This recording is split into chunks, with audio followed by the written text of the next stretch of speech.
Back into Wisconsin Sports on the Go with Trage. I'm your host, Trage, as we come back here for hour number 2 of the show tonight here. I hope you guys are enjoying your Wednesday. Hey, this next segment, we're talking Packers with Ummer. This next segment is brought to you by Badger Tree Care, the local tree care business serving Clark and surrounding counties. The tree removal, tree trimming, pruning, full cleanup, small lot clearing, and storm cleanup. They do it all. They do great work. Call Trevor Barth down there at Badger Tree Care at 715-937-3276. That is 715-937-3276. He does great work. Call him up there. Check him out on Facebook, everything like that. We love to share the pictures too because it is fantastic what he does. So Ummer is here tonight. Ummer, how we doing on this Wednesday?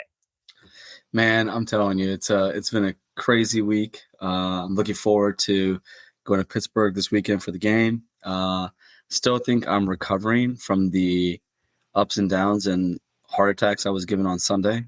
Minus that, just living the dream, man. Winter is slowly coming here, so I can't complain. How are you doing? I'm doing great. I am doing great. I have recovered fully from the Brewers. I've recovered from that. Watching Badger football has made me realize there's worse things in this world than the Brewers right now. So watching that made it, and then the Packers won. So that was good, right? The Packers ended my weekend with at least something good. If the Packers would have lost, I think I would have lost my mind. I think the whole yes, it would just went sideways on me all at once. This show would just been one straight therapy session, and that's about it. So anyways, we watched that Packer game. And it was, let's just start there. That win against the Cardinals.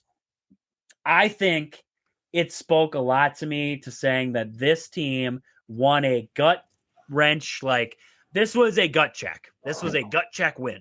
You had to go into, it's not like a hostile environment, should I say, but it was, a game where the chips weren't. I'm at a loss for words here right now. It was in Glendale. Let's go with that. It was in Glendale. It was a game where you were expected to win, but everybody thought it could be close. And now you come out of it, you win it by 4. It was late in the game that you finally took control of it and won it. It took a miracle field goal to do it. There's a lot of things that went your direction in this one.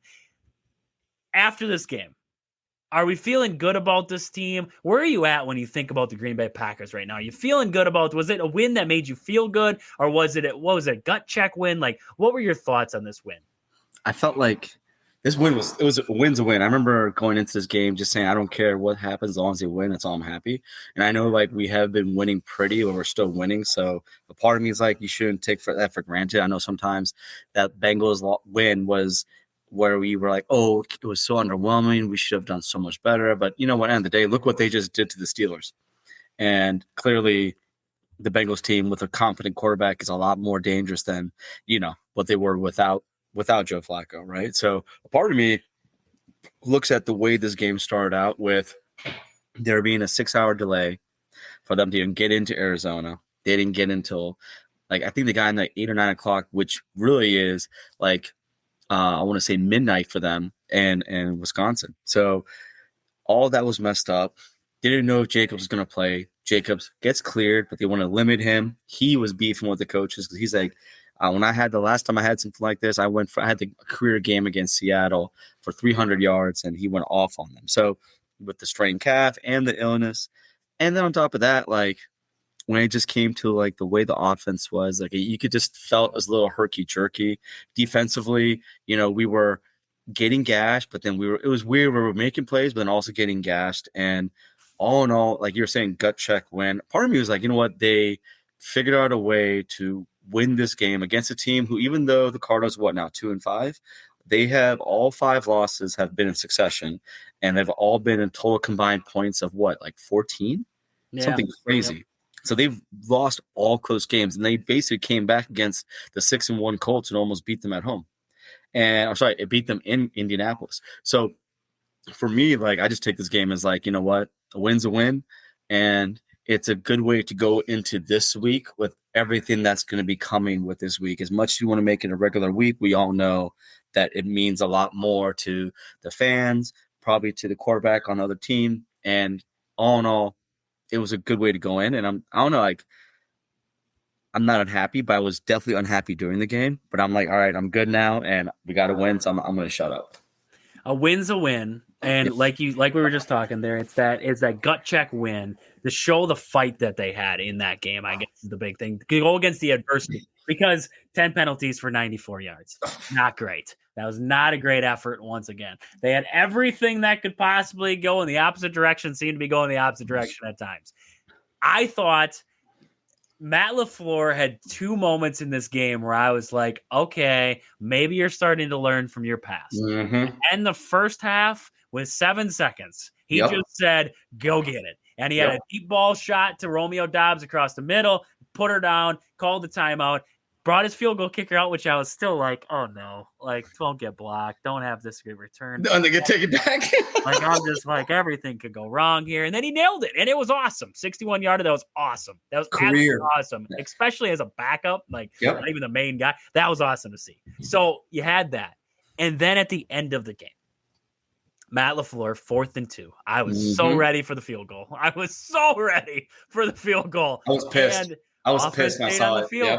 And I was like, okay, what are they going to try to do? Get him to jump off sides? Like, what is your, and that would have pissed me off too. Here? And then he went for it. And he had the touch, the great pass to Kraft, where I got a little scared. I'm like, please tell me he held that. Just stay in bounds. He wasn't bobbling it. Right? I was like, please tell me he didn't bobble it while going out of bounds, because that's going to be their luck right now. Like that's But Matt LaFleur, he was getting a lot of heat after this game. And he's been getting a lot of heat. He got a lot of heat from me for weeks now, months, years. I don't even know. It's been years now since I've stopped. I've given him heat this whole time because of his play calling, because of his lackluster play calling at times. I thought again, the play calling was a little suspect. There was like a 3rd and 1 where he just, again, I don't know why we decided to go, we need to run this end around on a 3rd and 1. We need to try to get it to the sideline and go up. And it's like, I forgot that we had Josh Jacobs on this team. Do we not trust Josh Jacobs to get us 1 yard? Yeah, seriously. Go straight ahead. Just go get it. I don't understand why we got to get crazy with it, but they do that again. So the play calling again at that moment, I was like, "Oh man, I'm going to be talking about that play calling with Josh." I was like, "Oh my gosh!" Yes, just the silly play calling, and then all of a sudden they go, "Oh, never mind. We'll just go for this 4th and 2 and everything like that." But I still feel like, and I guess this is where I want to go with the play calling topic. I still feel like they're trying to run the ball too much.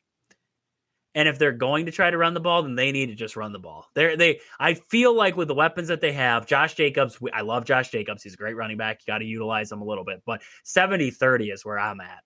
70% pass, 30% run. Unless if you're in an environment where the secondary is just that good, or it's maybe that rainy where you can't throw the ball well or catch the ball well. Okay, I can get those games. That's where you utilize a guy like Josh Jacobs. But in these kinds of games, I felt like your passing game could have ate him alive, and I feel like Jordan Love's got the ability to eat a defensive live, but you have to let him do it. So I guess where are you at right now with the play calling of Matt LaFleur? Are you still kind of – because I'm in the boat of I still am kind of about his play calling. Like, I know he can do it. I know he's a good play caller. I know he's a great play caller at times. I just think he overthinks the game at times. So I think he tries to do too much and try to get everybody involved when he just needs to work with what he's got. What are your thoughts on the play calling with Matt LaFleur? If you heard Kurt Benkert, he's told me that he needs to give up play calling, which I thought was hilarious. And that guy, he has like the biggest bone to pick with LaFleur that I just don't get. Like, what did he like? Dang, like I know he like cut you and he didn't like probably some of your opinions, but dang, like you were holding a grudge. Like I wouldn't believe. I agree with you where some of the play calling is suspect, but I think again, like sometimes they get just a little too cute. Yeah. Right. Yeah. And I think that does frustrate me. And then sometimes I feel like when they do, there's certain plays I'll see, and it's like he's going back into his bag from like 2023 and 2024. Like, and I'm just like, bro, like, can you like, not to say you can't think of something new, but like you're really going back to old tricks, right? And it's like, I don't know, like a part of me is sometimes I wonder when it comes to route running, is it as pristine as it needs to be? Because like I remember that one play, it was 3rd and 5, and they do like they had trips to their left, and he hikes it, and Dusty, someone put a clip of it, and they're like, Jordan says hike, he's like, what the hell is this, right? He doesn't, and then he basically throws it to Dobbs across the middle, and there's a safety that almost like picks it off, right? Yep. And then they go for it on 4th and 1, and he misses Dobbs by an inch for that touchdown, right? And I don't know if like this is like, how we're always saying like September and October, like our preseason, right? We're just trying to get right. And these games are like, we're trying to figure stuff out. A little bit of that. And I just think he just sometimes gets in his own way sometimes when it comes to his play calling, if that makes sense. Like he just sometimes is trying to do too much cute stuff, trying to either establish the run or he's trying to be either uberly aggressive or he's being uberly conservative. And it's like, hey, just let it flow. And he used to be very analytically based, and now he's very much like gut. He goes by his gut is what he says. And I think he needs to go back to be a little more analytically based because sometimes some of the decision making just drives me crazy. Yeah, know the situation. It's knowing the situation and what's going to work there. And sometimes it's going back to old style football, smash mouth football, where it's like a 3rd and 1. Bring me in the big package. Bring me in Josh Jacobs. Go straight ahead. Put Jordan Love underneath the center. Hand it off Josh Jacobs with a full head of steam coming downhill, and I trust him to get a yard. Like that's where it should be at with a guy like Josh Jacobs in your backfield. There should be no question. But yet we still have this where, well, let's give it to like Matthew Golden or when Jaden Reed's healthy. Let's give it to Jaden Reed and send him around the end and see what happens. Well, what do you think the defense is going to do? They're just going to slowly push you to the sideline until you're out of room, and then you got to cut back. Well, there's your guy. So I mean, it's those plays where I look at it and I'm like, man, like this is what makes you questionable. This is what makes you questionable as a head coach and as a play caller right now is when you do things like this. And I was glad, and that's what I said was finally in this game on that 4th and 2. He just said, let's do it. I trust my guy. I got this feeling. Let's go get it. And that's where you wanted to see him get to finally, and he did it. And same with that end of the first half. We've seen it many times where even with a minute left to go, they'll put the knee down. They'll say, we're done. Maybe hand the ball off once and then be done. Yeah. He said, nah, let's 7 seconds. Let's see what we can do. Chuck the ball across the middle. Bam. We got a timeout. Let's burn it. There we go. We're in not even real field goal range, but we're in field goal range. Let's hit it. And bam, there was. I love that tenacity, that go get it attitude that he had in that Cardinals game. Now, was it the most, perfect game that we've ever seen out of the Green Bay Packers? No, we haven't seen. I don't think we've seen a perfect game out of the not a perfect, but a complete game out of the Green Bay Packers in years. I don't think we've seen it in years, but maybe we'll get there. We'll get there. So I have a question, and I kind of want to. We'll talk about it a little bit here, but I want to get everybody's take on this one. So let me know what you guys think of this question. 715-990-4914. That is 715-990-4914. Let me know what you guys think about this opinion. Well, our opinions of this, but I want to hear your thoughts on the question. Is this Packers team good? Are they really good? Or are they really good? Because right now we're seeing them as the number 1 team in the NFC. They have the only team with 1 loss. They have 1 tie, right? Silly tie. But they have 1 loss. They're the only team left like that. They're the number 1 team in the NFC. Are they a really good 1-loss team? A really good number 1 team right now? Or are they an average team who's been subject to some games and the schedule kind of pointing in their direction? Where is this team at right now? Because they've had some things go right. But like we're saying, we haven't seen this team play really good yet. We haven't seen this team take that next step. Right. So is this team really good? Are they a Super Bowl caliber team like we thought they were going to be?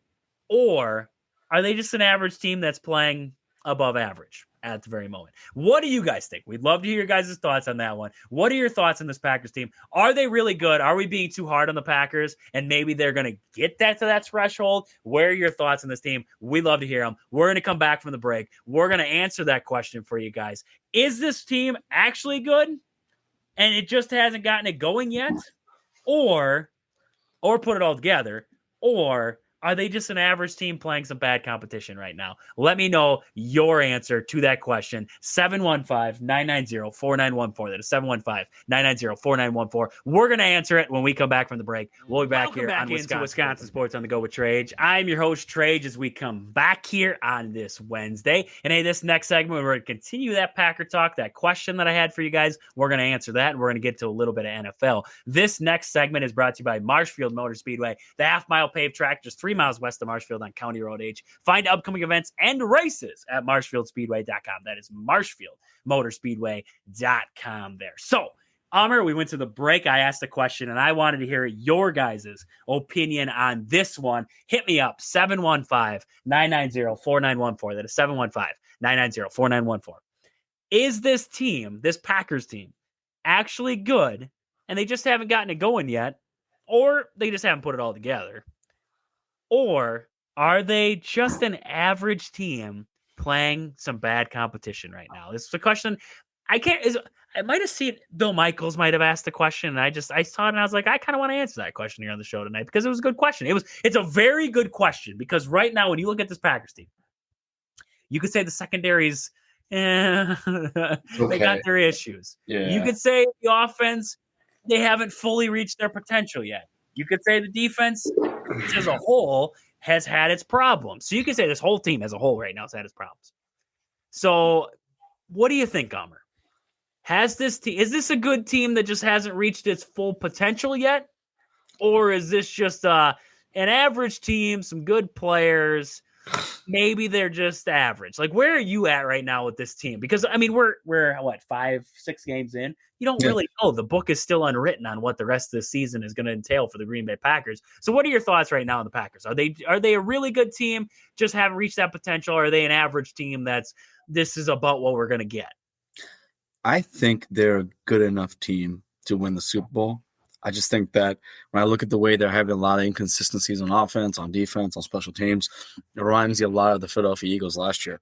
Yep. The Eagles last year didn't look that good for majority of the year. They had their moments, right? But then they had some times where it looked kind of like subpar. Even this year, they don't look that great either, and they're squeaking by with some things too. So I think for me, right now, I think they're still trying to get a little bit of trying to figure out what their identity is. Are they a pass-first team? Are they a run-first team? Are they a defense-oriented team? You know, in the first 2-3 weeks, you kind of felt like they were a offense team driven by their defense, and then that kind of fell apart. And so now you're trying to maybe they're trying to figure out exactly what the best course of action is. Like, do we put more on Jordan Love's table? Do we take some off? Do we trust the offensive line? Because, I mean, even in that Arizona game, I saw Calais Campbell literally steal the soul of Jordan Morgan at right guard. It was disgusting. There was a play where he literally knocked him back 5 yards to the point where Jordan Morgan almost tackled Eric Wilson in the backfield. And then Wilson was able to still get beat the whole broke up play and get 6 yards, which was very impressive. But I'm sorry, that offensive line is still not where it needs to be. I still think they're a Super Bowl team. I think the record it speaks for itself. You can't help. Last year, I felt like they got lucky a lot with a lot of injuries and things like that. This year, I think the same thing is happening. But again, it's the NFL. You can't help who you play when you play them, right? And so because of that, you just have to take the wins for what they are. You have to take the L's for what they are. You have to take the ties for what they are, right? And, I mean, look at the Cowboys right now. I mean, the Cowboys are they're hitting their stride. I mean, they're looking pretty good, right? Yeah.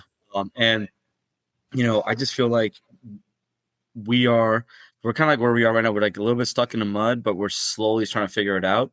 And I feel like that was kind of shown in this game at the end of the game where when everything's on the line, LaFleur trusted his quarterback. He trusted his playmakers to get the job done. And I feel like on defense, same thing. Parsons woke up on that final drive. And if it wasn't for him, I mean, he literally was the reason why we secured a victory in that game. You think? No, I would agree. 100%. I think it's a big thing for me is the secondary for the Packers. I think that's what holds them back a little bit right now for me. Because I don't think the secondary knows where the ball is half the time. So how are you supposed to force turnovers when you don't know where the ball is? Nate Hobbs is lost out there. He's killing me right now. The only guy who I believe maybe might know where they are is Xavier McKinney, and he still looks like he's throwing for a loop at times. Outside of that, I mean, they have Carrington Valentine just needs to be a starter. Nate Hobbs just needs to be a second string. I don't know why Carrington Valentine is still sitting behind him. He needs to be out there more. Yeah, like Amber's pointing out, the big money problem there. I would completely agree. Carrington Valentine needs to be ahead of him. Mm-hmm. But secondary looks pedestrian, and that's something that I think is going to hold him back. And I think it might be the thing that keeps him from a Super Bowl. It really is. I really think when you face a Matthew Stafford and a Rams team or something like that, you have a good quarterback that can exploit a secondary with good protection up front. Micah Parsons can't get home every time, right? That's the hope, is he gets home every time. Well, he's not going to be able to. They're just getting the ball out fast, and the secondary doesn't know where they are. So I think that's a problem for me. Offensively, I just think it's the offensive line finding some consistency. I Yes. really do. It's finding consistency, and I think that's going to come with getting healthy, getting guys on the field, and being healthy. And it's a long season. It's a marathon. It's going to be a long season here. I mean, it's getting guys healthy, getting them back, not rushing them back either. There's no reason why we rush guys back. Get them back when you get them back, and then take care of it when you get there. I think that's the big key for this team.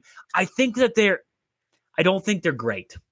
I don't think they're ever going to be great because I just mentioned a few things that I think hold them back from being great. I think they're a good team, like you said, that can win the Super Bowl.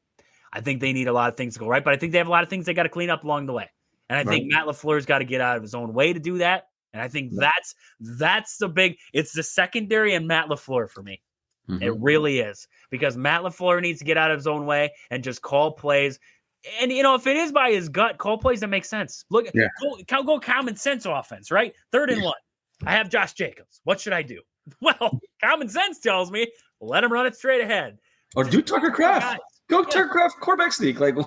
Just trust your guys. That's the thing. Yes, trust your guys. That's what he did on 4th and 2. He just trusted Jordan Love to go get him that first down, and that's what he did. That's what I think Matt LaFleur needs to do a lot more of, is just trust your guys. You brought in a bunch of stars. Trust them to go get it. Josh Jacobs, trust him to go get you a first down. If you can't trust Josh Jacobs to get you a 3rd and 1 first down, you need to go find a new running back. Yeah.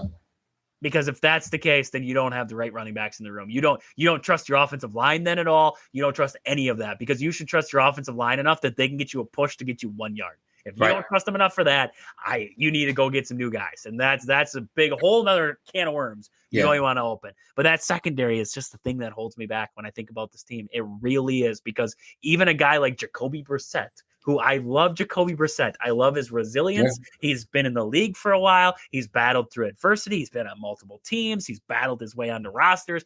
I love that about him. But he's not like he's, a Matthew Stafford or a Jared Goff or anybody like this. So if you're having troubles with Jacoby Brissett, you're going to have a lot of problems, even with a guy like Carson Wentz and the Vikings, because there's a lot more weaponry on the Vikings than, Marvin Harrison's fantastic. Don't get me wrong. Fantastic. Yeah. And that tight end, what the heck's his name? Trey McBride, yeah. Yeah, he's fantastic. Like, they have fantastic weapons, but they're not like the Vikings. They're not like if the Eagles ever get, everything sorted out with what they got going on up there in Philly, that's a whole nother story. But so I guess just looking forward here to the Steelers game. Any thoughts that you're having on the Steelers? I mean, we know Aaron Rodgers, it's the homecoming. He gets to play against the old Packers. It's going to have that kind of juice to it. Matt LaFleur and Rodgers, you don't know how that relationship is. Maybe they have some turmoil. Maybe Matt LaFleur's looking at this game like I got to beat the brakes off of this guy kind of too. So, I mean, it could be one of those. I mean, what are your thoughts on this upcoming game with the Steelers here? It's going to be what is that? Is it a Sunday night game? Sunday night, right? Sunday night, yeah. I'll be there. Sunday night? I'll be at the game, so. Amr is there. That's what boots on the ground. Boots on the ground, they say for that one there. So, Amr, I mean, thoughts on that one? You're heading to the game. Thoughts on it? What you want to see? What the Packers got to do to win this one? I mean, we have to find a way to – Aaron Rodgers right now is playing at a pretty amazing clip. He's getting the ball out within less than 2.5 seconds, which has been literally our Achilles heel lately when it comes to playing offenses, getting the ball out quick and just dinking and dunking on us, right? So we have to find a way to get pressure. We need to have that secondary that you're busting up on, which I think you're completely right about. I feel like Nate Hobbs was brought in to be a slot guy, but Javon Bullard has been playing amazing at slot. So you have to pay for it. You're paying for this dude, and he's not a boundary corner. He has never been a good boundary corner, and that's showing. And I feel like we have some, DK Metcalf is a pretty physical specimen of a player, and having a quarterback like Rodgers distributing the ball to him is a scary thought. Then on top of that, too, they have a lot of young guys across the wide receiver core over there, too. They got Roman Wilson. They have Calvin Austin, and on top, they have a lot of speed on that offense to include, a big guy than the Mercedes 2.0 and Darnell Washington, and of course Pat Fairmouth, Penn State tight end that's just uberly talented. I just feel like the Steelers' offense with Rodgers back there can be really good, but again, they did show some weaknesses when they played against the Bengals. The Bengals' defense is nowhere close as good as ours, and with all the juice that's going to be in this game. I mean, I already know the Jordan Love and Aaron Rodgers relationship is great. It's nowhere close to what Favre's and Rodgers was when they played against each other in 2009, right? It's not even close to that, right? And so for me, I think you're right. You're going to have a lot of juice when it comes to LaFleur and Rodgers. And I think the Packers are the only team that Rodgers is not beaten. So he's going to have that kind of like, whenever that man's motivated, it's like the worst thing that you can have going for you, right? I just feel like this is going to be a really good test for our defense to really see if they can somehow disrupt Rodgers' rhythm and ability to get the ball out quick and force him to try to play, how he played with us in 2022. Running around, trying to make play, trying to do street ball and stuff like that, hero ball. We need that Rodgers to come on in this game. You can't let DK Metcalf burn you. Nope. That's it. That's the big thing. Avoid the big hitter. If Rodgers can get hot with the big hitters, you're in for a long night with his secondary. Trouble. Yep. So you got to be able to control. You got to be able to control the big play in this one. That's where I think it's going to come down to a lot in this one is the big play. Rodgers is a finesse guy. You got to watch out for that, but he's not reckless, and that's the thing. You thought you had problems with turnover thing. Rodgers generally. He's had his moments over the past. And even this season he has. Yeah, like he's getting a little more crazy with it. But if Rodgers has that determination in him, like we know that he can turn it on as Packer fans, we've seen it.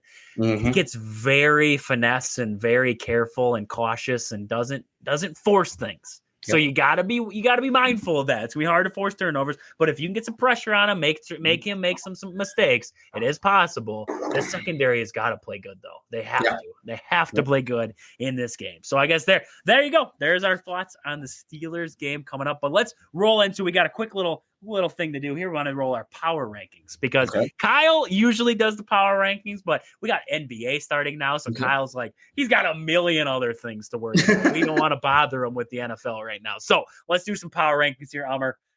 NFL power rankings for the week. Let's go AFC first. Let's go AFC. Elmer, give me your top five. Give me your top five in the AFC, your power rankings for the week. I think you got to go Colts number one. Colts are. Yeah, I hate it, but it's crazy. They're 6-1. They're looking like a very, very complete football team. And, they're getting it done with Daniel Jones. I think Jonathan Taylor might win MVP this year because he is just on fire right now. And for them to get rid of Gus Bradley, bring in Lou Amoraro, and the way he is coaching that defense up, they're playing lights out right now. I think they would be the number one team in the AFC. I think you've seen some kinks in the armor when it comes to the Chiefs and the Bills. And I feel like even with that being said, they do just find a way to turn it on in November, December. So I'll probably put them as 2 and 3, right? And then I think, man, AFC, who else is out there that's like pretty good? I mean, Chargers are very hit or miss right now. They've gotten so many injuries. I don't know if they're going to be able to sustain like they are. I'm trying to think. The Broncos squeaked one out against the Giants, which was crazy to me. They have a first class defense. I may put the Broncos at 4. You can maybe throw the Broncos at 4. That's reasonable. I can see the Broncos at 4 just because 5-2 on the year. I mean, it's reasonable. Yeah, I see the Broncos at 4. Then who would be number 5? Did we throw the Pats in there yet? Who is it? The Patriots? Patriots. Yeah, honestly. 5-2, top of the AFC East. I mean, they're looking pretty good. Yeah, I put the Patriots as 5. And then I think, with the way in the AFC East is kind of hard because all those, like the Ravens are 1-5. They don't look good. Cleveland is literally holding on with their defense. And then you got the Bengals who are slowly coming on strong, but still they got to sustain what they got going. The Steelers just lost to the Bengals. Yep. So it'd be hard to pick a team out of that division. But yeah, I think I'd put the Patriots 5 because the way Vrabel is coaching that team, Drake May's playing out of his mind, and he is getting the best out of that team. I got to give Vrabel his props. Drake May is looking like he should have been either the 1 or 2 pick in that draft, and Jay Daniels should have been the other one. And so that draft, the Bears are looking like silly ones, but that's right now. Maybe the Bears they're 4-2, but maybe it just kind of changes around. I like that. I'd go Colts 1. I like that. I'd go Colts. I'd be crazy. I'd throw Colts, Patriots, Broncos. Colts, Patriots, Broncos, and then it's the AFC. There's nothing really happening that's pretty. You'd go like Bills and Chiefs, maybe. Just throw it around. I mean, the AFC is kind of crazy, especially because like we're talking Colts are 6-1. The top of we did not see that one coming at all. Right. The NFC also, I mean, the NFC is kind of crazy too. So let's look over that NFC picture. Yeah. You have Philly coming in 5-2. They lead the East. You have the Packers at 4-1. They lead the North. Tampa Bay's 5-2. They lead the South. And then in the West, you have the 49ers up top, 5-2. That division's got a lot of 5-2 teams with Seahawks and Rams all 5-2. So what do you think in the NFC? Give me your top 5. Give me your power rankings top 5 this week.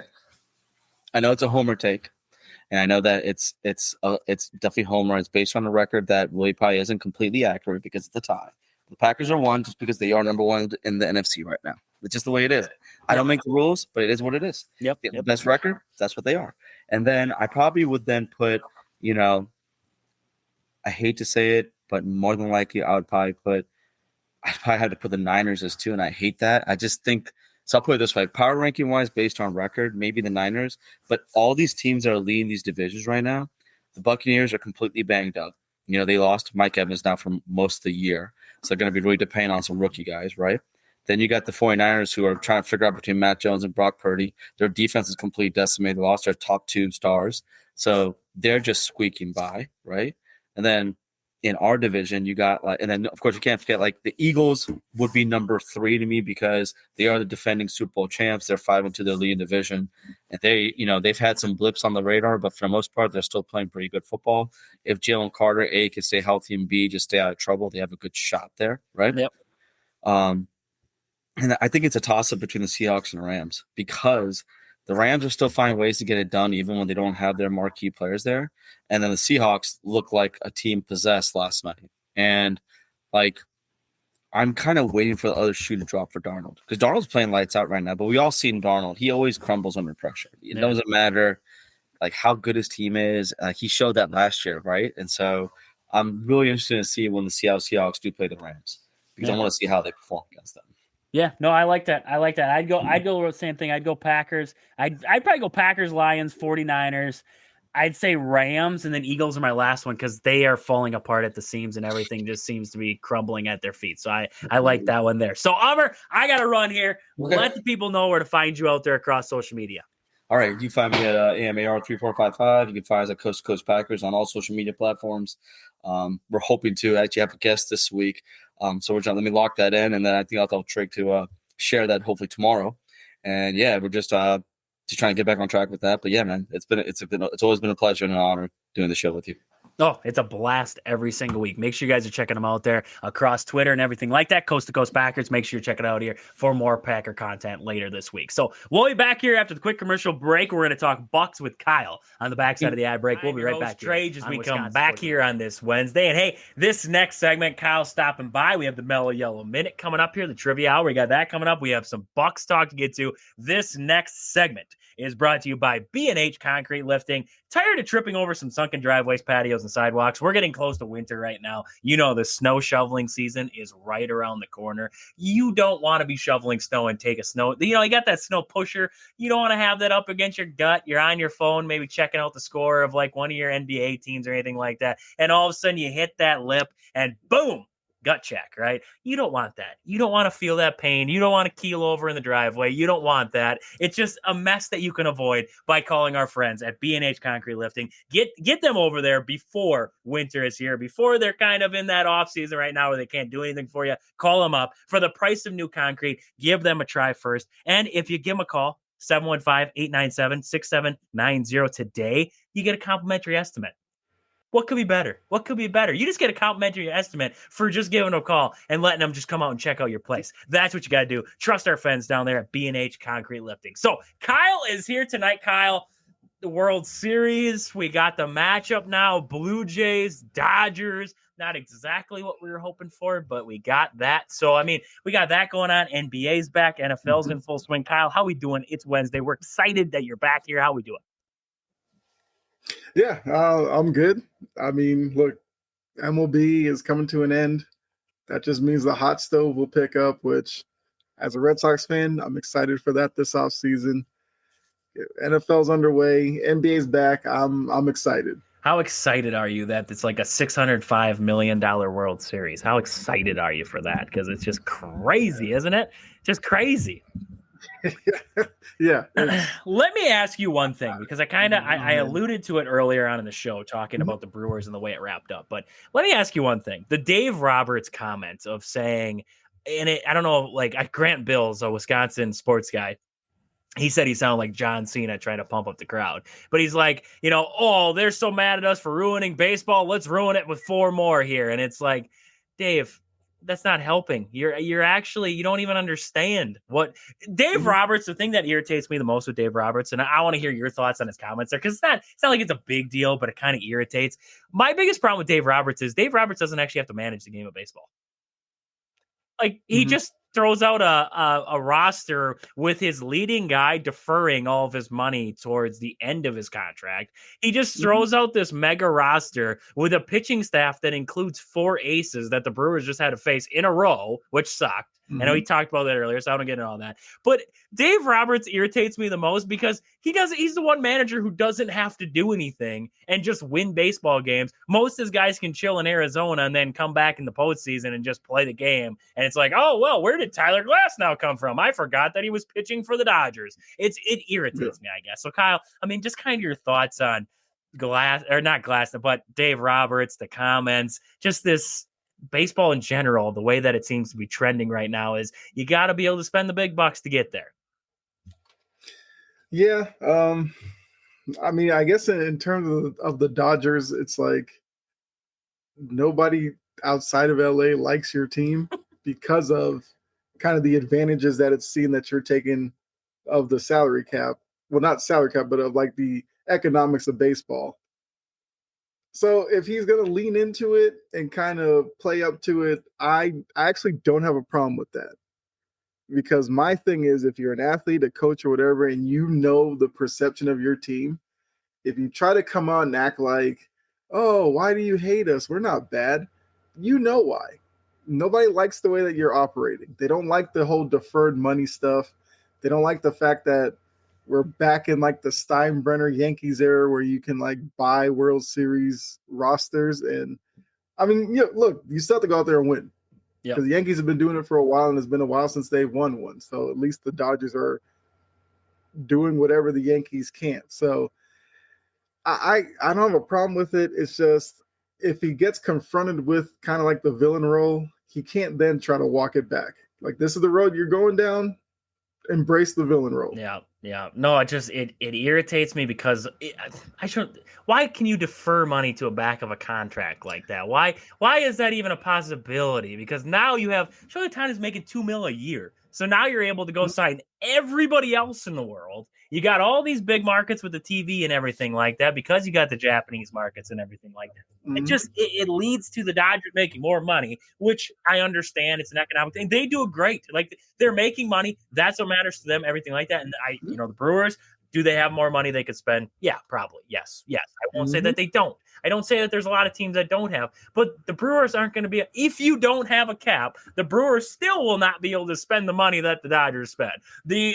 Teams like the Brewers, teams like, I'm trying to think of some other small market teams out there right now. I mean, you're going to have the White Sox aren't going to be able to spend money like that. You could go down a laundry list of teams where they're not going to be able to spend the money that the Yankees and Dodgers can, even if their owners bucked up and paid all this money. It's still not going to add up to the same amount. So I don't know. It irritates me, that whole Dave Roberts thing, the whole comment. And it's probably because it was like, the stress of just, losing 4 games to him and everything like that. But anyway, so that's over with. Kyle, let's get into it. Let's get to the Mellow Yellow Minute before we get to the Bucks here. As we always do, the Mellow Yellow Minute, our little trivia segment in honor of my grandpa there. He loved trivia. He loved Mellow Yellow. We put the two together there. That's what we love to do. So I can't remember what last week was, but this week we're going to do top 5 America's favorite holidays in order. Top 5. So I'm going to give Kyle, I'm going to give everybody. And if you guys have the answers, I want you to text them to me. 715-990-4914. That is 715-990-4914. If you get it before Kyle gets it, you get a t-shirt. There you go. You get a free t-shirt. There you go. That's all you need to know. You get a free prize there. So, Kyle, here's the list. We have Easter. We have Thanksgiving, Halloween, Mother's Day, and Christmas. I need you to put them in order, 1 through 5, 5 through 1. What's the order, Kyle? Where do you want to start? 5 or 1? Where do you want to start? I'll start at 5 because I'm kind of locked in on 2 of them. So I'm going to go. Give me Easter at 5. Not Easter. Okay. Close. It's close. Okay. I'm fine with that. So 5, Halloween. Not Halloween either. That was two I thought would have Okay, maybe been out. Not either one of yeah, those. I kind of felt like the past few years Halloween's kind of fallen off. Okay, so it's not Easter, it's not Halloween. So I have Thanksgiving, Mother's Day, and Christmas. Is it Mother's Day? Mother's Day is number 5 on our list. Wow. I know. Okay. I know. Those mothers out there. I'm sorry. That is. We love okay, you. That's we love you here interesting. on the show. We love you here. Yeah. Okay, so Mother's Day is 5. I'm gonna go Halloween 4. Not Halloween 4. Is it It Easter is 4? Easter 4. It is Okay. Easter 4. So I'm guessing Halloween's Halloween 3. is number 3, 15%. 9% going- put it as their least favorite day of the year. It has both. Oh. It has the favorite day of the year and least favorite day of the year. Okay. I'm gonna go Thanksgiving 2. Thanksgiving is number 2.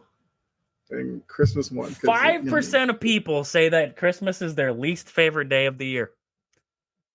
I feel bad for those 5%. You need to listen to the show here on Christmas. Listen to the show here. We'll make you feel better. That's all you need to know. 5% of people say that it's the worst day of the year. That's sad. That's sad. I'm sorry. Yeah. I'm very sorry. Very sorry for you. We'll get you something. Hit me up. Hit me up. We'll make you feel better here on the show. So, anyways, there you go. There's our trivia hour there. We got Mother's Day at 5, Easter at 4, Halloween at 3, Thanksgiving at 2, and Christmas number 1, America's favorite holidays. So there you go. There you go. Interesting little list there. So Kyle, let's dive into the Bucks. The Bucks open up tonight here. We're getting close. 7:00 is tip time tonight. We're getting close to that one.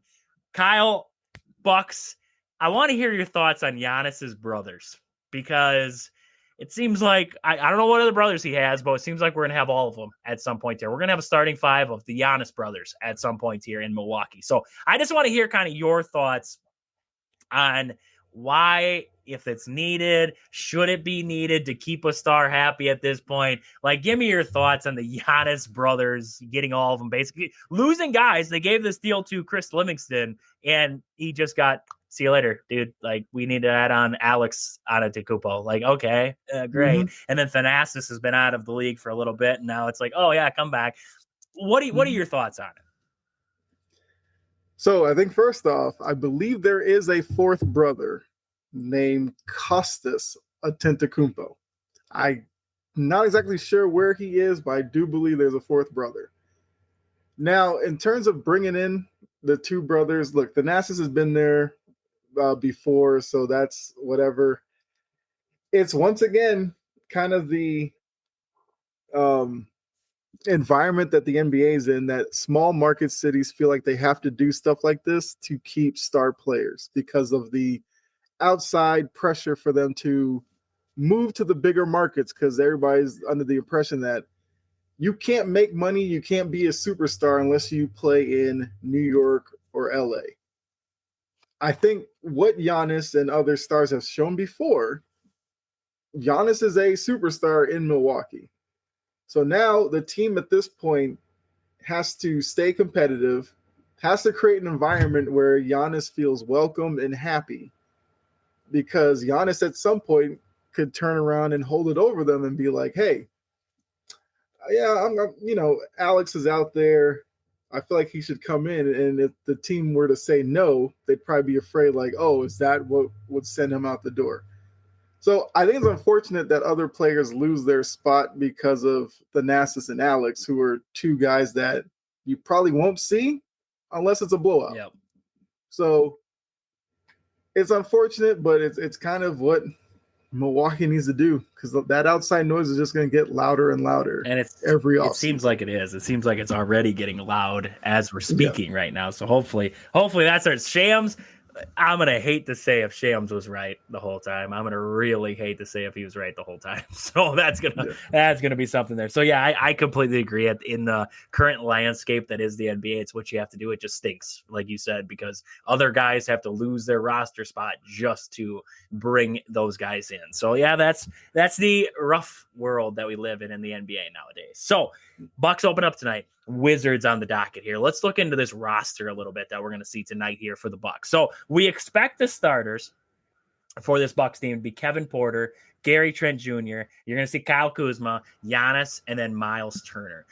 That 5 right there, I'm going to be honest with you, Kyle. I mean, it doesn't look, when you look at it, it's not like, oh, I'm watching the Rockets and the Thunder. I'm not watching 2 starting lineups like that with a lot of star power at the moment. But there's a lot of guys, there's a lot of pieces in there, right? Miles Turner, a fantastic big, able to stretch the floor for you. Giannis, the superstar that we know. If Kyle Kuzma can be like a really tall, lanky Pat Connaughton, get after the ball, not do a lot, just be a hard-nosed basketball player, but play good defense. Maybe that finds his game. Gary Trent, we know, can shoot. And if Kevin Porter Jr. continues to advance like he did last season, this could be a pretty darn good starting lineup. Not a superstar-filled starting lineup, but a solid starting lineup. What are your thoughts on the starting lineup that we see right now for this Milwaukee Bucks team? Yeah, I think starting lineup-wise, the potential is there. Obviously, Kuzma and to a certain extent, Taurean Prince, because of the way Doc kind of operates, you feel like those two might be interchangeable starting at the 3, and that might be the X factor to the team. Can Kuzma play up to kind of the potential he showed with the Lakers, and can Prince be the 3 and D guy that he's supposed to be? Where unfortunately last season it was like you'd get one game where you saw it, and then you'd get like a week where he can't buy a bucket and he's getting into foul trouble. So if they can find some type of consistency between those two, I think the starting lineup looks a lot better. Yep. So it's not a starting lineup that you look at and go, oh, they're probably going to win the East. They're going to be a 1 seed. No, but it's also not a starting lineup that you look at and go, I don't know how this team makes the playoffs, or they're going to struggle to be a play-in team. I think they're somewhere in the middle. And once again, like I said, if Kuzma can elevate his game, then that just would help the Bucks move a little bit higher up in the standings at the end of the season. Because I think last year he shot like 35% around the rim. Yeah, that's a number that has to come up. That was bad. And that's what I was saying. Like, if you could get a Kyle Kuzma to just be a serviceable defender, get after it, very physical kind of guy, that could just be what you need on this roster, especially having Miles Turner come in. He's going to give you some scoring. You're going to have Giannis. If you let Kevin Porter just run wild on him, I mean, you could have a lot of scoring in this lineup without Kyle Kuzma having to do anything, which I think if he can just fill that role, then you like where he's at. If he's 8 points a game, but plays good defense, rebounds the basketball, does the little things, you live with that. And you're going to have guys behind him, like you said, and maybe there's possibility. So this was going to be a question too I had. Could you see the Bucks maybe trying to roll, because we've seen the Warriors do it for how many years now, trying to go with this small ball lineup? Could you see a team like the Bucks maybe say, AJ Green, I love what you bring me. You're a great shooter. I'd love to have you out there with Gary Trent because he's a great shooter too. And if we have a guy like Kevin Porter on the court at the same time to facilitate you two with the basketball, maybe you go with a smaller lineup with a guy like AJ Green coming in, Kuzma going out, and then maybe you can roll a lineup like that. Could you see something like that working out with the Bucks? Because there are a lot of teams that they don't really rely on having that much height. Like, you don't need that many bigs on the court at the same time. You can get away with having some small ball, playing fast, because that's the way the league's going. What are your thoughts on that kind of scenario working out for the Bucks?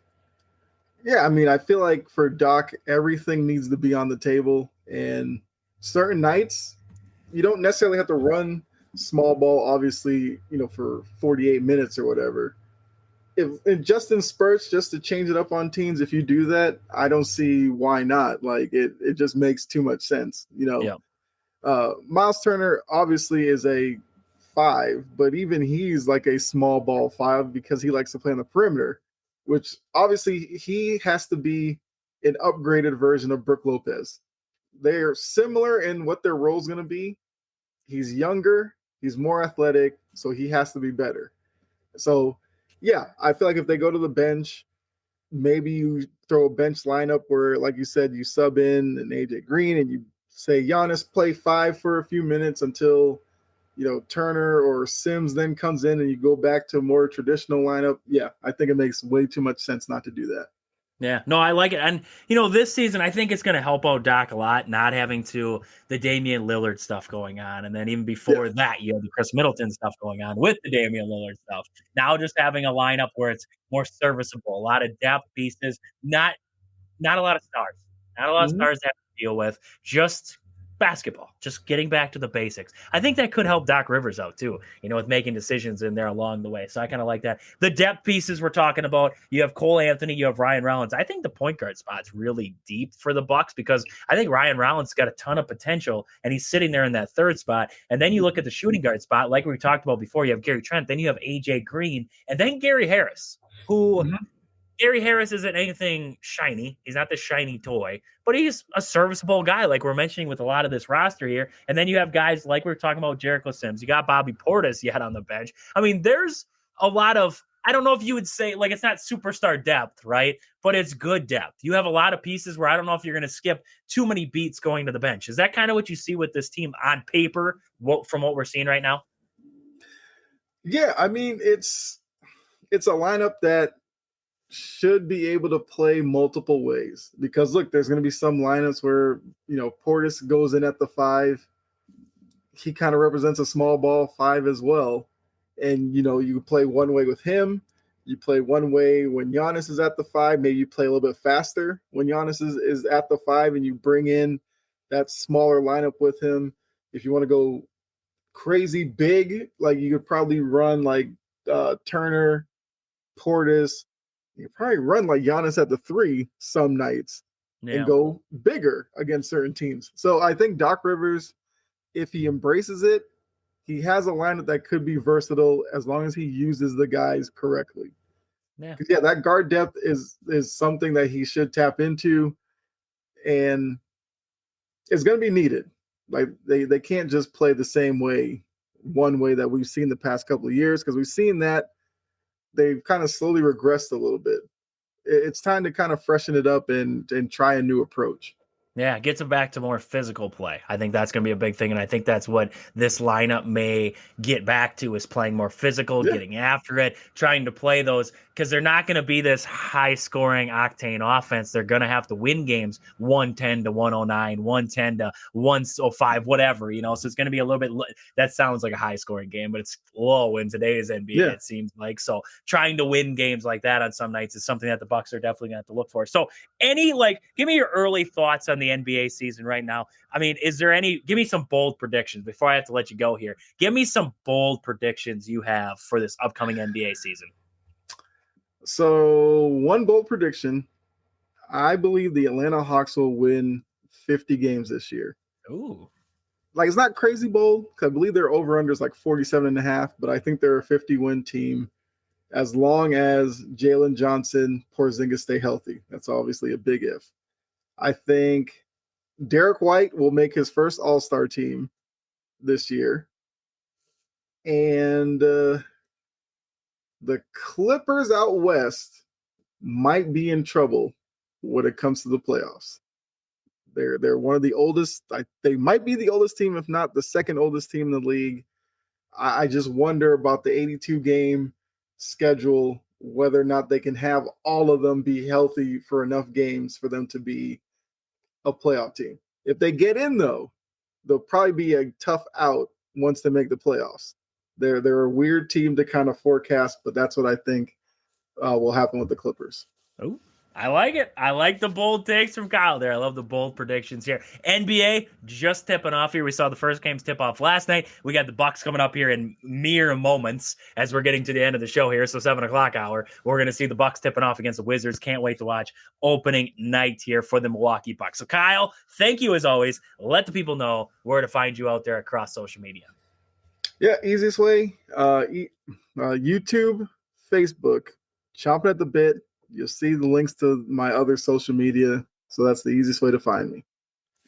You guys got to check him out. All kinds of stuff happening right now. He's talking NFL over there, NBA. He's got all kinds of content over there. You guys got to be checking out there. So thank you as always, Kyle. We'll be back here after the quick commercial break. We're going to wrap it up for the day here. When we come back, we'll be back here on Wisconsin Sports on the Go with Trage. I'm your host, Trage. We wrap it up here on this Wednesday. And hey, this last little portion is brought to you by Peggy Sue from Century 21 Gold Key Realty. She knows the area and the market better than anybody. So make sure if you're looking to buy or sell commercial or residential, make sure you're checking her out there. Peggy Sue, call her up, 715-305-4345. She can help you out with any of your real estate needs. So great show tonight. We got into a lot of things. Badger football, the state of the program. We talked Badger basketball tonight here on the show. We had Bucks Dogs. Bucks coming up basically right after we're done here on the show. After I'm talking, the Bucks will be on. So make sure you guys are checking that out. We talked Brewers today. We talked Packers, everything. So goodness, it was a loaded up show. If you missed any portion of the show, make sure you're checking us out next day across all podcast platforms. Just search Wisconsin Sports on the Go with Trage.